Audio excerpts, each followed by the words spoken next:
Today we're doing a tour of a cotton farm. The original farm is here is 608.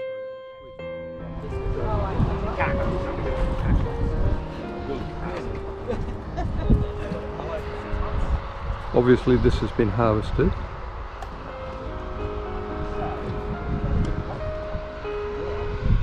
And these are the bales.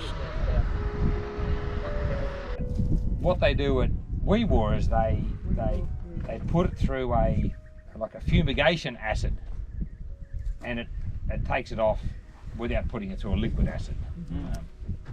And then they coat the seed, which then you can replant the seed. So all these are done by out of this cotton, all they're replanted again out of seeds. Is that right? To a point. That's a long. You're asking the long answered questions now. just. No. So that'll grow. Yes. It's a GM crop, so it's got some genes in it that weren't originally in it.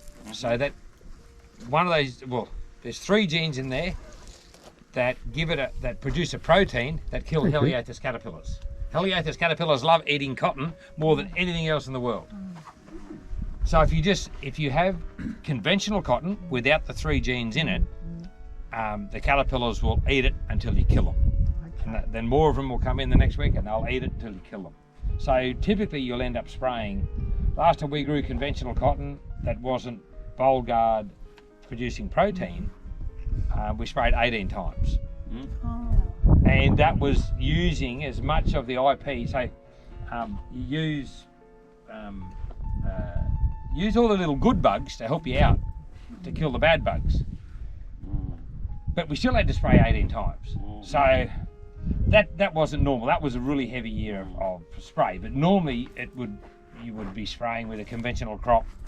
The least I think we ever sprayed was 6 times. That normally would be about 12 times for the season to spray the crop to kill the caterpillars to stop them eating you. And that is with using integrated pest control, which is using the good insects, like there's a heap of little insects that like eating caterpillars as well, like a lot of little trichogramma wasps and that sort of stuff. So Tricky little buggers, aren't they are. And then the other thing we've got in here is a gene inside that seed that allows you to spray Roundup over it without killing the plant. Otherwise the plant would die. Yep. So it's got a gene in there that's been specifically put into it so in order to buy, so you can't, there's a technology user agreement you go through each season that means that if I buy seed, I can't put this into an acid bath myself. You can't harvest the seeds yourself. That's exactly right. I've got it. I can't. There's always a trick to it. That's isn't right. there? Like physically, we do harvest a seed, but you're not allowed to you reuse it to plant another crop. That's right. Yeah. So the difference between when you grow sorghum and sunflower and that sort of stuff, a lot of the development of those seeds is hybrid. So the first crop it produces is the hybrid seed. It produces a big crop. The next crop you produce is a mutant, and it won't produce a proper crop. So you must produce the hybrid every single year from a male and female flower. Cotton's not like that, so it will grow just as good as the previous generation.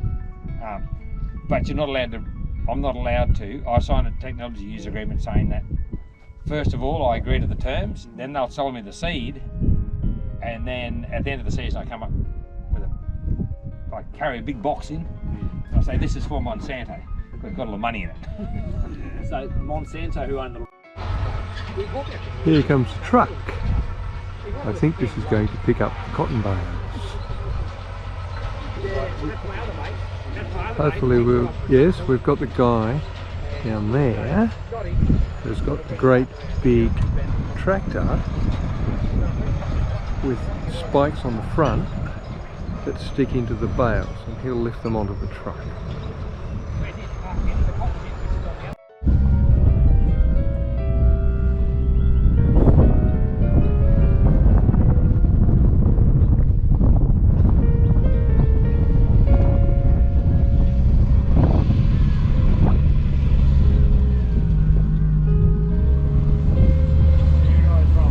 We're from Canberra.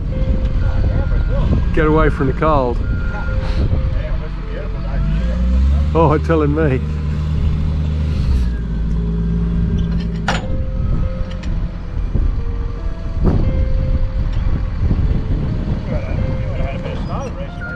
Yes, it snowed last week.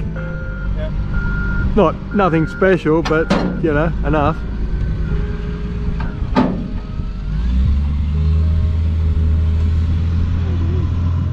Photo of me next to the... This is a cotton harvester.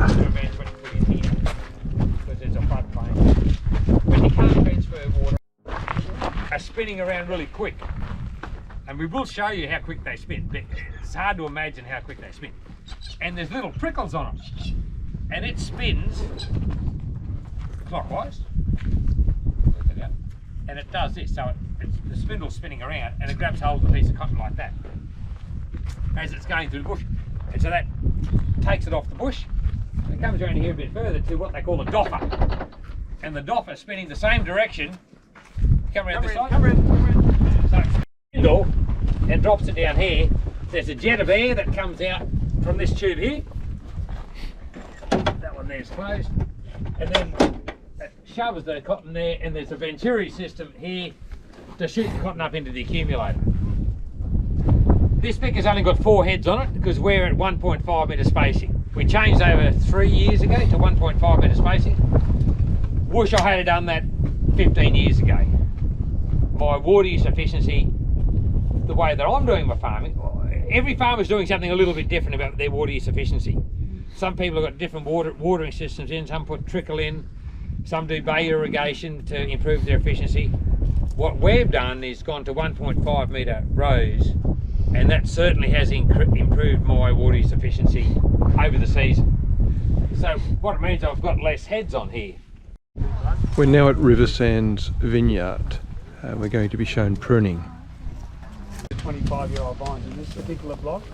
The shoots are about to pop in another few weeks' time. But when you're pruning, we try and wrap 8 canes of vine on the Menindee and the Midnight, and the Warrego tongue in 4. One of the reasons is these are low fertility varieties. Menindee is known as a fairly low fertile variety, meaning on average only 3 in 10 of these buds have a bunch. So inside these little buds, hopefully there's plenty of bunches. When the shoots come out, they pop, everything's inside that little bud, the embryo, the bunch, the leaves, the tendrils, the shoot is already packed in that little baby bud, and it just telescopes out at bud birth. Away it goes, and it shoots up over these foliage wires. So these are the fruiting wires here, this wire here, and these are the foliage wires. So the little shoots just shoot away they go, and they're all set. Those little buds, however, those bunches were set last year in spring. So whatever happens in spring last year dictates the fertility and the fruit quality for the coming year. So for this variety here, on average, 30% is about an average fertility, meaning 3 in 10. Only 3 in 10 of these buds will have a bunch. In a really good year, you might have 5 in 10, 50%. In a bad year, you might only have 10%, 1 in 10 with a bunch.